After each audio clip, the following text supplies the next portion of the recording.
नमस्कार मित्रों, मैं मदन महिला आप सभी का यूट्यूब चैनल में हार्दिक अभिनंदन और स्वागत करता हूं।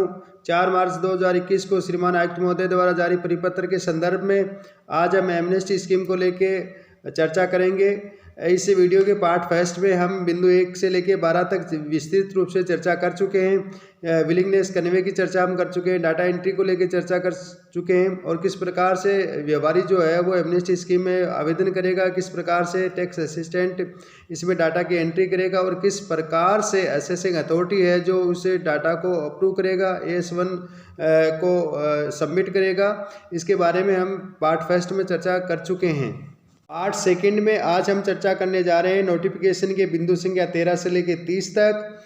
Communication between applicant and assessing authority regarding outstanding demand and disputes. इसके अलावा generation forms of AS second जो कि असेसिंग अथॉरिटी द्वारा जनरेट किया जाएगा। और तीसरा बिंदु है विड्रॉल ऑफ लिटिगेशंस। और चौथा बिंदु है कि एप्लीकेंट अथॉरिटी को जो रिवर्ट का ऑप्शन दिया गया है उसके रिगार्डिंग हम चर्चा करेंगे।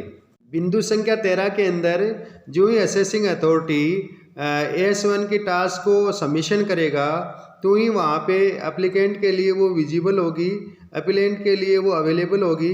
एप्लीकेंट जो है वो राजटैक्स की साइट पे जाके एमनेस्टी स्कीम 2021 को क्लिक करते हुए जिस ऑप्शन में उसने जो आवेदन किया था, अगर रजिस्टर्ड और कैंसल डीलर हैं तो ऑप्शन 1 में जाएंगे जहां पे AS1 रिव्यू का ऑप्शन आ रहा है। ऐसे जो डीलर और पर्सन जो अनरजिस्टर्ड हैं वो ऑप्शन सेकेंड को क्लिक करेंगे जहां पे application for unregistered dealer and person का ऑप्शन आ रहा है। वहाँ पे वो जाके जो ही उसको क्लिक करेंगे तो वहाँ पे AS1 रिव्यू का ऑप्शन आएगा। जो ही उसको क्लिक करेंगे वहाँ पे आपसे 3 चीज़ें मांगी जाएगी। पहली, आपका यूनिक एक्नॉलेजमेंट नंबर आपको वहाँ पे डालना है। दूसरा, आप अपना मोबाइल नंबर डालना है। तो तीसरा, आप जो आपकी ईमेल आईडी है वो डालनी है। अगर जो ही आप इनको डाल के और सबमिट करोगे वहाँ पे आप AS1 जो है वो आपका खुल जाएगा। वहाँ पे आप आउटस्टैंडिंग डिमांड एंड डिस्प्यूट्स की जो अमाउंट है जिसका बाइफर्केशन असेसिंग अथॉरिटी द्वारा किया गया है उसको आप रिव्यू कर सकते हैं। वहाँ पे देख सकते हैं कि आपकी डिमांड किस तरह की है, उसमें टैक्स, इंटरेस्ट, पेनल्टी और लेट फी का बाइफर्केशन कैसे है, इसको आप अच्छे से देख सकते हैं और समझ सकते हैं। बिंदु संख्या 14 के अंदर एप्लीकेंट अपने AS1 को रिव्यू करेगा। वहाँ पे एक ड्रॉप डाउन बॉक्स खुलेगा। उस ड्रॉप डाउन बॉक्स में 3 ऑप्शन दिए गए हैं। एक्सेप्ट का ऑप्शन दिया गया है, रिवर्ट का ऑप्शन दिया गया है, नॉट इंटरेस्टेड का ऑप्शन दिया गया है। तो व्यापारी जो है असेसिंग अथॉरिटी द्वारा जो आउटस्टैंडिंग डिमांड्स एंड डिस्प्यूट्स को एंटर्ड किया है उसकी वहाँ पे समीक्षा कर सकेगा। उसको लगता है कि नहीं, जो असेसिंग अथॉरिटी द्वारा बाइफर्केशन सही किया है तो वो उसको एक्सेप्ट कर सकता है। उसको लगता है नहीं इसमें कुछ त्रुटि रही तो उसको रिवर्ट कर सकता है, या उसको लगता है कि नहीं ये मुझे इसमें नहीं जाना है तो वो नॉट इंटरेस्टेड करके उसको सबमिट कर सकता है। यहाँ पे एक इस एमनेस्टी स्कीम की विशेष खूबी और इसकी एक बहुत ही अच्छी बात यह है कि मल्टीपल डिमांड्स एंड डिस्प्यूट्स अगर किसी डीलर के रहे हैं और डीलर कोई पर्टिकुलर डिमांड्स एंड डिस्प्यूट्स को अगर वो इस एमनेस्टी स्कीम में बेनिफिट को अवेल करना चाहता है तो वो निश्चित रूप से कर सकता है। शर्त ये है कि उसको उस डिमांड की संपूर्ण जो टोटल जो अमाउंट और टोटल जो डिमांड है उसको कवर करना पड़ेगा। मान लीजिए कि किसी व्यापारी का एक पर्टिकुलर जो डिमांड है उस डिमांड में टैक्स का इन्वॉल्वमेंट है, इंटरेस्ट का इन्वॉल्वमेंट है, लेट फीस और पेनल्टी का इन्वॉल्वमेंट है, तो अगर वो व्यापारी से स्कीम में जो बेनिफिट को अवेल करना चाहता है तो वो उसको सारी एंट्री को कवर करना पड़ेगा, पार्शियल एंट्री को वो कवर नहीं कर सकता।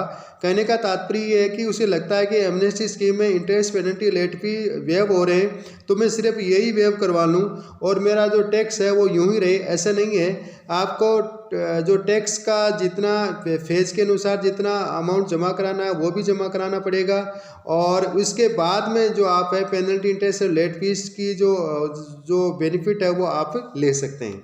बिंदु संख्या 15 के अंदर असेसिंग अथॉरिटी द्वारा जो आउटस्टैंडिंग डिमांड्स एंड डिस्प्यूट्स का जो सबमिशन प्राप्त हुआ है एप्लीकेंट को और एप्लीकेंट उसको स्वीकार करता है या उससे एग्री है या सहमत है, ऐसी परिस्थिति में जो डिमांड्स वो एक्सेप्ट करता है उन डिमांड्स का अगर वो एंट्री वाइज पेमेंट करना चाहता है, सिंगल एंट्री वाइज पेमेंट करना चाहता है, तो वो ऑप्शन वहाँ पे उपलब्ध रहेगा। अगर वो व्यापारी चाहता है या एप्लीकेंट चाहता है कि मुझे तो बल्क पेमेंट करना है, तो उसका ऑप्शन भी वो वहाँ पे उपलब्ध रहेगा।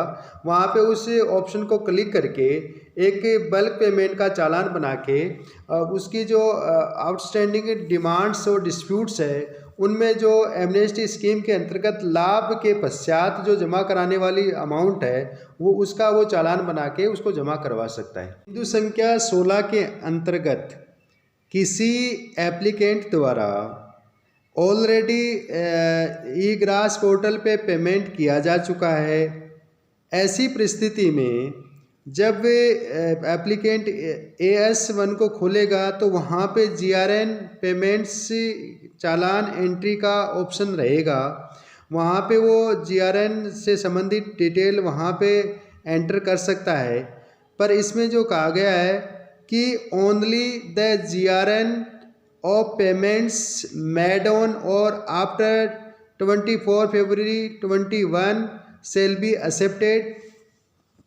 जनरेशन ऑफ फॉर्म AS2 के बिंदु संख्या 17 में जो ही एप्लीकेंट ने डिमांड एंड डिस्प्यूट्स को एक्सेप्ट किया, उसके बाद में उसने पेमेंट किया और किसी भी डिमांड को उसने रिवर्ट नहीं किया, उसके बाद में वो AS1 को सबमिट करेगा। जो ही AS1 को वो सबमिट करेगा, ऐसी स्थिति में प्रोविजनल AS2 जो है वो ऑटो जनरेट हो जाएगी डीलर की आईडी पे। साथ ही साथ एक जो टास्क है वो रेस्पेक्टिव असेसिंग अथॉरिटी के डेस्क पे क्रिएट हो जाएगी और जो टास्क है उस टास्क का निस्तारण के लिए असेसिंग अथॉरिटी जो है उस टास्क को अप्रूव करेंगे। साथ ही साथ अप्रूव करने के बाद में जो DCR में जो आवश्यक एडजस्टमेंट हैं वो देंगे। जो ही वो एक बार उस टास्क को अप्रूव कर देते हैं, ऐसी परिस्थिति में जो फॉर्म AS2 है वो डीलर की आईडी पे भी जनरेट हो जाएगा। बिंदु संख्या 18 में ये उल्लेख किया गया है कि ऐसे प्रकरण जिनमें वेवर की अमाउंट का इन्वॉल्वमेंट 10 लाख से अधिक है, ऐसे प्रकरणों में असेसिंग अथॉरिटीज़ जो हैं वो फॉर्म AS2 जनरेट करेंगे। उसकी कॉपी डिप्टी कमिश्नर एडम को फॉरवर्ड करेंगे। डिप्टी कमिश्नर एडम जो हैं उसकी कॉपी कमिश्नर साहब को फॉरवर्ड करेंगे। विड्रॉल ऑफ लिटिगेशन बिंदु संख्या 19 में ये कहा गया है कि in case of any pending legal cases litigations in the respect of A demand, इस प्रकार के प्रकरणों में एप्लीकेंट एमनेस्टी स्कीम के बेनिफिट्स अवेल करना चाहता है तो उसे विलिंगनेस कन्वे करनी पड़ेगी। विलिंगनेस कन्वे के साथ साथ उसे 2 डॉक्यूमेंट्स और देने पड़ेंगे। उनमें पहला जो डॉक्यूमेंट्स है वो है the proof of withdrawal of legal cases litigation.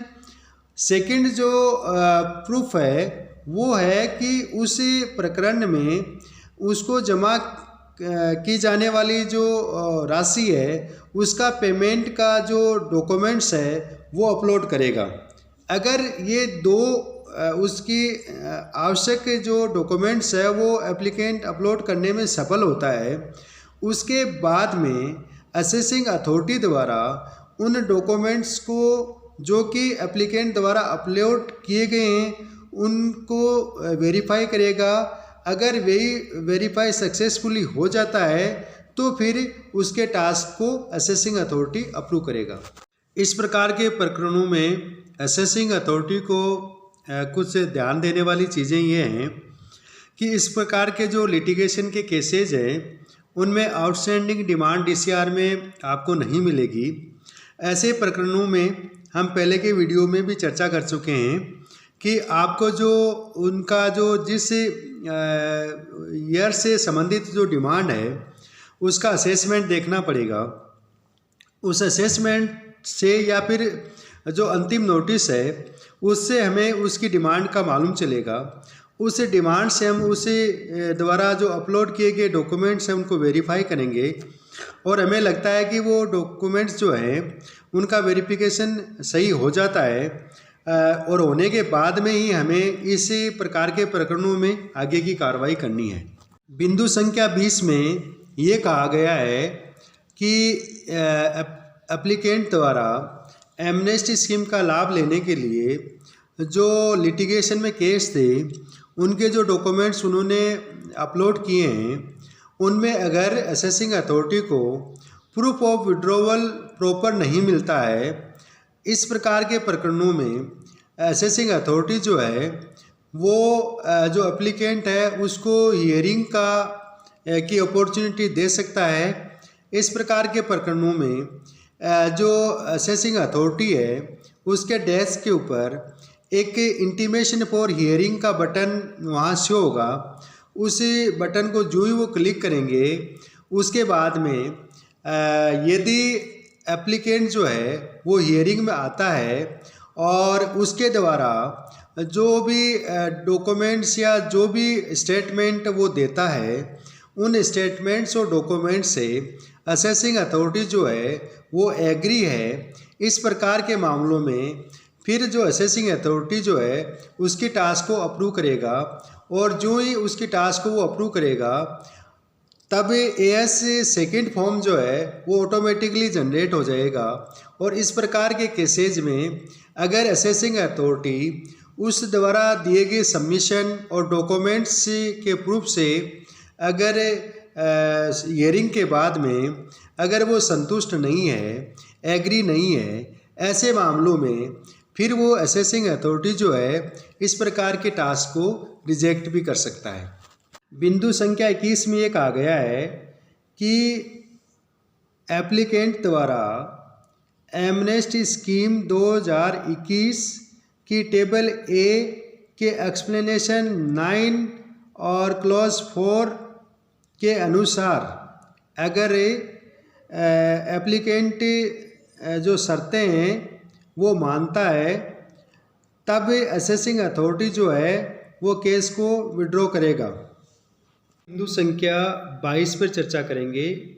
इसमें इस प्रकार के प्रकरण जिनमें विभाग द्वारा आरवेट एक्ट 2003 के सेक्शन 67 सबसेक्शन 1 क्लोज डी के अंतर्गत प्रोसिक्यूशन किए गए हैं, ऐसे प्रकरणों में अगर व्यवहारी द्वारा केस को विड्रॉ करने की बात कही जाती है, साथ ही साथ अगर स्कीम की टेबल ए के अनुसार उसकी जो आउटस्टैंडिंग डिमांड है उसका वो पेमेंट कर देता है, उसका साक्ष्य प्रस्तुत करता है, तो इस प्रकार के मामलों में असेसिंग अथॉरिटी जो है वो केस को विड्रॉल करने की प्रक्रिया शुरू करेंगे। Revert option by the applicant title के अंतर्गत बिंदु संख्या 23 पे हम चर्चा करेंगे।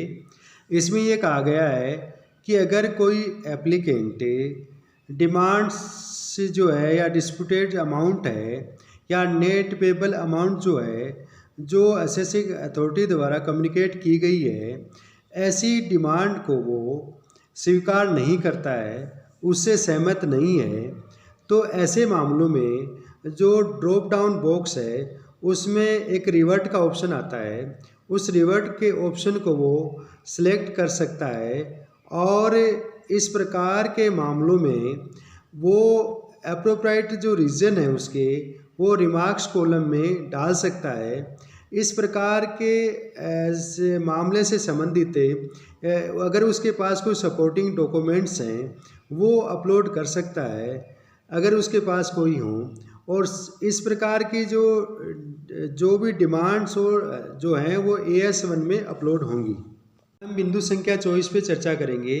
इसमें यह कहा गया है कि जब एप्लीकेंट द्वारा जो टास्क है वो रिवर्ट कर दी जाती है, तो जो रिवर्ट टास्क है वो असेसिंग अथॉरिटी के डैशबोर्ड पे बनेगी और वहाँ पे असेसिंग अथॉरिटी जो है वो एप्लीकेंट द्वारा जो क्लेम्स किए गए हैं, उसके द्वारा जो रिमार्क्स किए गए हैं, उसके द्वारा जो डॉक्यूमेंट्स अपलोड किए गए हैं उनको वेरीफाई करेगा।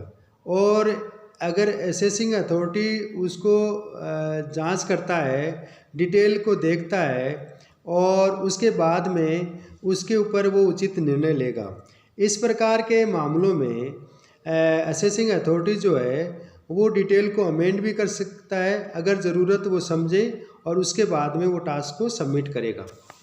बिंदु संख्या 25 पे अब हम चर्चा करेंगे। यदि असेसिंग अथॉरिटी जो एप्लीकेंट द्वारा जो टास्क रिवर्ट की गई है उसके द्वारा जो रिमार्क्स किए गए हैं या उसके द्वारा जो डॉक्यूमेंट्स अपलोड किए गए हैं उससे वो सहमत नहीं है, और जो रीजन्स एप्लीकेंट द्वारा दिए गए हैं, तो इस प्रकार के मामलों में अगर कोई फर्दर इंफॉर्मेशन की रिक्वायरमेंट है तो ऐसे मामलों में जो असेसिंग अथॉरिटी है वो एप्लीकेंट को हियरिंग की एक अपॉर्चुनिटी उपलब्ध कराएगा। इसके लिए इंटीमेशन फॉर हियरिंग का एक बटन है, उस बटन को क्लिक करते ही अगर इसके बाद में यदि एप्लीकेंट जो है वो असेसिंग अथॉरिटी के सामने अपनी बात रखता है, अपनी जो सबमिशन देता है, और उस सबमिशन से अगर असेसिंग अथॉरिटी एग्री है, उसके बाद में असेसिंग अथॉरिटी जो है वो डिटेल जो है उसमें अमेंड कर सकता है और उसको पुनः सबमिट कर सकता है, और जो नेट अमाउंट है जो जमा कराने के लिए ज़रूरी है या रिक्वायर्ड है उसका टास्क वो रीसबमिट कर सकता है। बिंदु संख्या 26 में अगर असेसिंग अथॉरिटी जो है वो एप्लीकेंट द्वारा जो सबमिशन दिया गया उस सबमिशन से इत्फाक नहीं रखता है, उससे वो सहमत नहीं है, ऐसे मामलों में फिर उसको हियरिंग का मौका दिया गया, हियरिंग से भी असेसिंग अथॉरिटी सहमत नहीं है, ऐसे मामलों में असेसिंग अथॉरिटी जो है वो डिसएग्रीमेंट का रिमार्क्स डाल के उसको टास्क को रीसबमिट कर सकता है। बिंदु संख्या 27 में रिवाइज डिटेल जो है वो एप्लीकेंट के साथ कम्युनिकेट की जाएगी, और अगर एप्लीकेंट स्वीकार करता है कि असेसिंग अथॉरिटी द्वारा जो डिटेल रिवाइज की गई है वो उससे सहमत है, उसके बाद में एज पर द अर्लियर जो ऑर्डर है उसके हिसाब से जो एप्लीकेंट है वो पेमेंट करेगा। बिंदु संख्या 28 के अंदर इंटीमेशन ऑफ हियरिंग के प्रोसेस की बात कही गई है। तो एप्लीकेंट जो है उसको एसएमएस के द्वारा या फिर ईमेल आईडी द्वारा इंटीमेशन ऑफ हियरिंग की सूचना दी जाएगी, और ये जो मोबाइल नंबर और ईमेल आईडी हैं ये वही होंगे जो एप्लीकेंट द्वारा ASW में अपडेट की गई थी। साथ ही साथ ऐसे व्यवहारी जो रजिस्टर्ड डीलर हैं और जिनके राजटैक्स वेब पोर्टल पे प्रोफाइल बनी हुई है, इस प्रकार के डीलर को भी एक कम्युनिकेशन के द्वारा इंटीमेट किया जाएगा। बिंदु संख्या 29 पे चर्चा करेंगे। इसमें ये उल्लेख किया गया है कि ऐसे एप्लीकेंट जो स्कीम का बेनिफिट अवेल नहीं करना चाहते हैं, वो किसी भी डिमांड से संबंधित उनके साथ जो कम्युनिकेटेड किया गया था वो उसको स्वीकार नहीं करते हैं, ऐसे मामलों में जो एप्लीकेंट है वो उसके पोर्टल पे एक ड्रॉप डाउन बॉक्स है, उसमें जो ही वो क्लिक करेंगे तो उसमें एक लास्ट में नॉट इंटरेस्टेड का एक ऑप्शन आएगा, और जो ही उसको सबमिट करेंगे तो उनकी जो टास्क है उनकी जो नॉट इंटरेस्टेड की टास्क है वो जनरेट हो जाएगी। अब इस प्रकार के मामलों में फॉर्म AS1 और AS2 जनरेट नहीं होंगे। AS1 और AS2 जनरेट उन मामलों में होंगे जिनमें एप्लीकेंट द्वारा जो सबमिशन है उसको एक्सेप्टेड किया गया है, और साथ ही साथ रिक्वायर्ड जो पेमेंट है वो डिपॉजिट किया गया है। ऐसे ही मामलों में AS1 और फॉर्म AS2 जनरेट किए जाएंगे। संख्या 30 पे चर्चा करेंगे। इसमें कहा गया है कि the pendency and completed tasks will be monitored through MIS report. हमने इस पार्ट सेकंड में बिंदु 13 से लेकर 30 तक विस्तृत चर्चा की, और मैंने पूरा प्रयास किया है कि जितना मैं समझा सका उतना मैंने एक्सप्लेन करने की कोशिश की है। फिर भी मेरा आपसे आग्रह ये है कि आप उस नोटिफिकेशन को अच्छे से पढ़ें और उसी को विवाद के विषय में प्राथमिकता दी जानी चाहिए। और आपने जो मेरे वीडियो को आपने लाइक किया है, शेयर किया है, सब्सक्राइब किया है और जिस तरह का आप सबका मुझे प्यार मिल रहा है उसके लिए आपको बहुत बहुत धन्यवाद और नमस्कार।